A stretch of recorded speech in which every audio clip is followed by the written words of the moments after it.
Alam ko wala kang alam. Umakyat kayo dyan sa Malacanang. Putang ina, wala kayong alam lahat.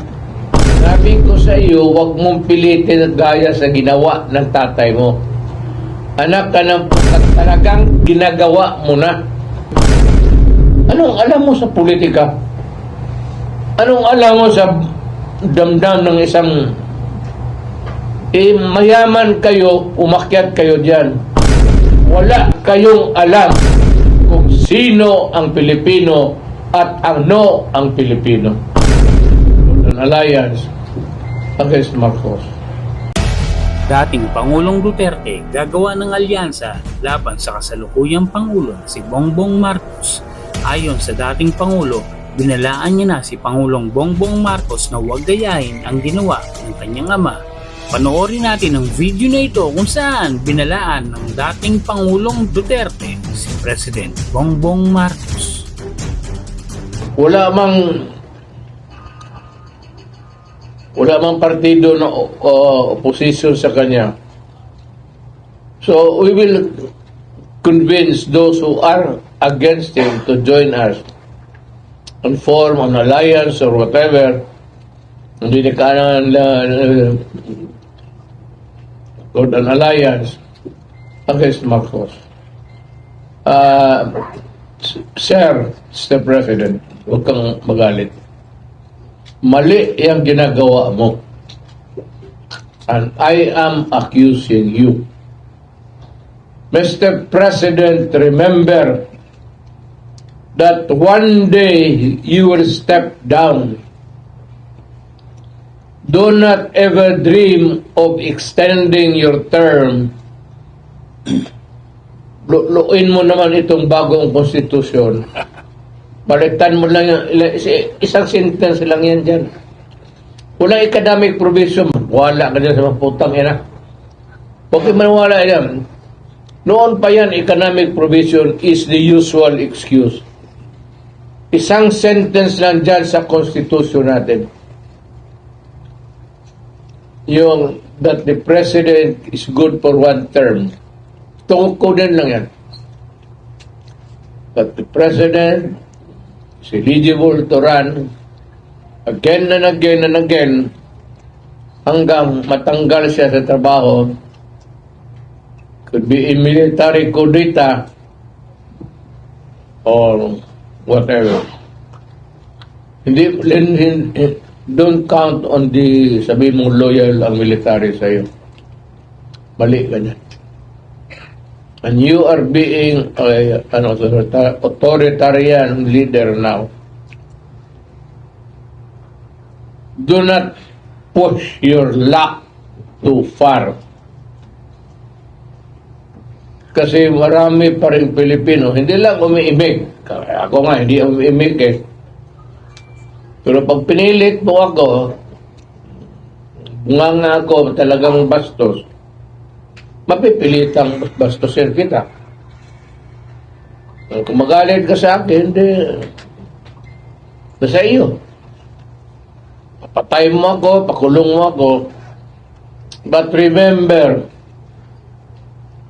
hindi lulusot yan ang tsatsa mo. At matani... Hindi ako marunong mag-Tagalog yun. Manatili yung hanggang 6 years pa lang. Malapit na. Malapit na. So, dreaming ka. Sinabi ko sa iyo, huwag mong pilitin at gaya sa ginawa ng tatay mo. Anak ka ng putat, talagang ginagawa mo na. Beware of the consequences sa mga bagay na ito because do not fuck with the Constitution. At yung extending, bakit kayo magka-presidente lang gusto ninyo? Pati yung, ayaw ko nang nasabihin, pati yung tatay mo nagkalit-silit kasi umaba ang panahon. Yung Constitution na yan, sagrado yan. It's the Bible of the people. not religious, but it is the Bible of the people sa civic aspect ng buhay. Pilitin mo yan, suspend ka dito, mag-suspend ka doon, ako ang magsasalita. Sinabi ko na sa iyo noon, Mr. President, ayaw ko makipag-away. Naging presidente ako eh. I have the resources, lahat. But wala akong, never had the idea of, ganun. Kontento na ako doon sa 6 years. Dapat makontento ka na. And you try to redeem the name of Marcos. Do not destroy it for the second time. Kasi it might not really be good for you. Huwag ka maniwala dyan sa mga bulador na gusto kang Tama ka na, Mr. President. Okay ka na sa 6 years. Huwag ka talagang mag-isip na magkautaw yung tao sa iyo, magbaw. Kung tama ka, I will defend you to death. Sigurado yan, tawagin mo lang ako. Piginapi-api ka, may gusto ka, somebody would want to harm you. Call me and I will die for my president.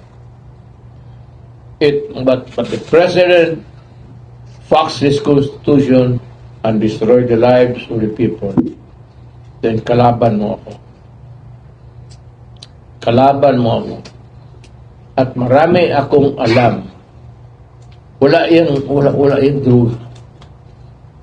Wala yung tatargetin talaga kita sa pagkatao mo at anong ginawa mo sa buhay. Ang order, ito talagang targetin kita. And it would not be pleasant. Kindly do justice. Tama yung sinasabi. Mabigat ito, Mr. President. Due process of law. The right to confront kung magkamali ka man witnesses against you. Ulitin ko, sabi niya, no person shall be deprived of life, liberty, or property without due process of law. Nor shall any person be denied the equal protection clause of the Constitution. With that, sana, ewan ko. At ito naman si Lagdameo. Alam mo, Andre, kaibigan tayo. Tagal na yung kaibigan, halos gabi-gabi nakikita tayo dyan si kay John Villar na inungman.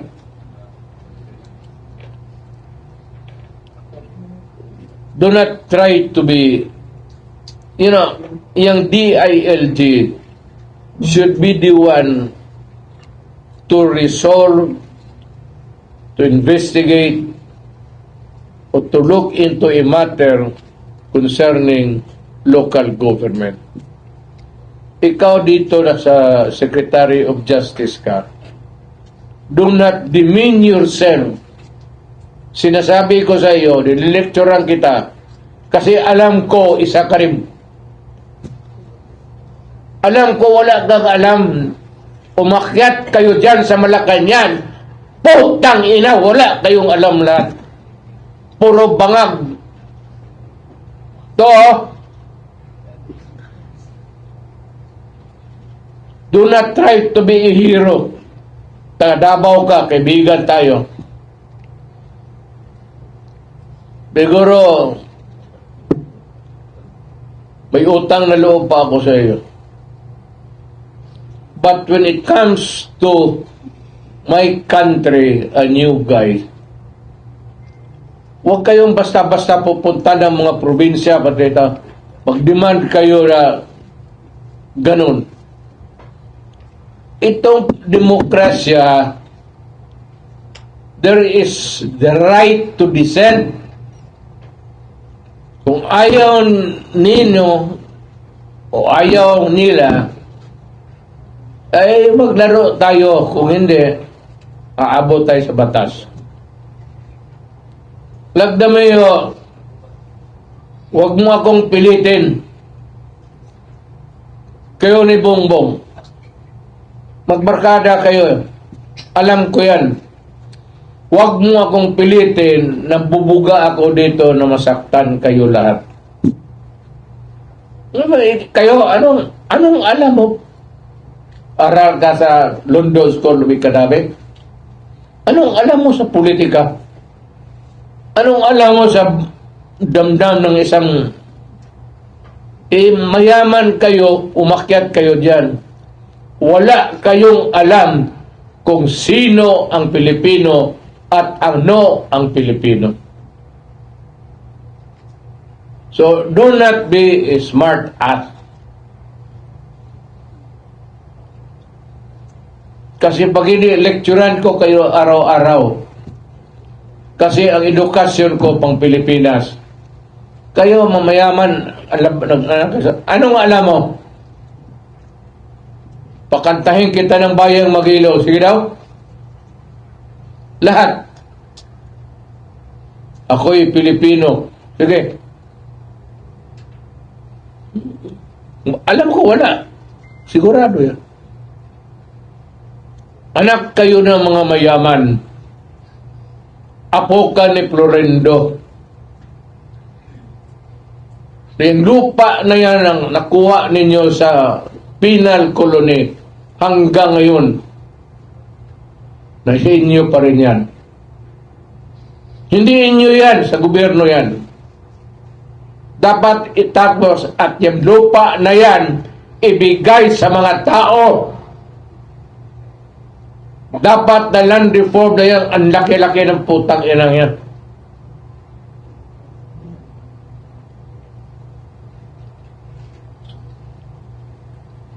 Don't you realize na yumaman kayo, gumamit kayo ng lupa ng gobyerno, putang ina ang rental doon. Ayun, putang 500. Gamitin nyo ang politika. Bakit? May pera kayo eh.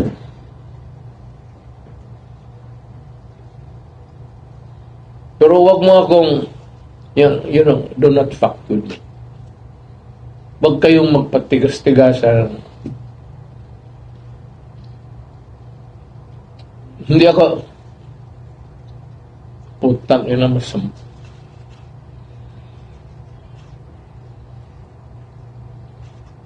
Ako isang mahirap lang. Kayong mayaman.